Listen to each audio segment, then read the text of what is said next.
या विधवा महिलांना साम्य मिळाला पाहिजे एवढी एक विनंती करतो मॅडम. आमच्या मुलींच्या वयाची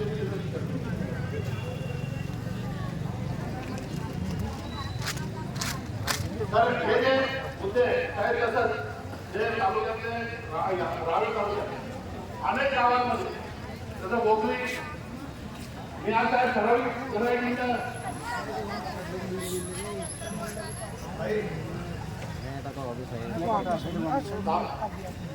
तालुक्यात जे ठराविक गाव आहेत बोगली त्यानंतर उदळी वाघोदा लिंबोरा सुरोदा या गावांमधील आहेत काही लोक आपल्या वैयक्तिक स्वार्थापोटी मोठ्या प्रमाणात हातपट्टी दारू घरपोच पोहोचवतात आणि बौद्ध समाजाच्याच काही लोकांना हाताची धरून मोठ्या प्रमाणात ती दारूची विक्री करतात.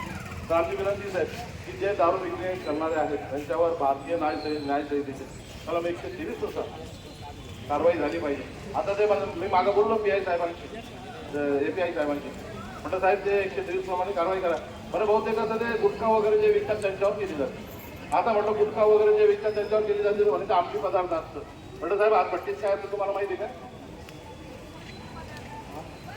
हा काहीतरी विटॅमिन असेल विटॅमिन D विटॅमिन A काहीतरी.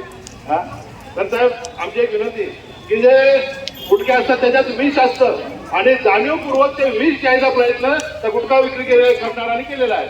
मग जे आज पट्टी विक्री करतात यांना हे माहिती आहे की आज पट्टी दारू त्याप्रमाणे त्यांच्यावर कारवाई झाली पाहिजे आणि 1-2 वेळेस कारवाई करून मी उत्पादन शुल्क विभागाचे जे कपाटे साहेब आहेत त्यांनाही विनंती केली की साहेब तुम्ही कारवाई करा.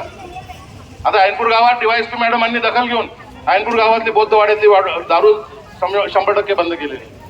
एक गावानं साहेब आम्ही प्रयत्न करतो. आमचा हे वैयक्तिक काही किंवा राजकारणाचा हा भाग नाही. आमचा राजकारणाशी संबंध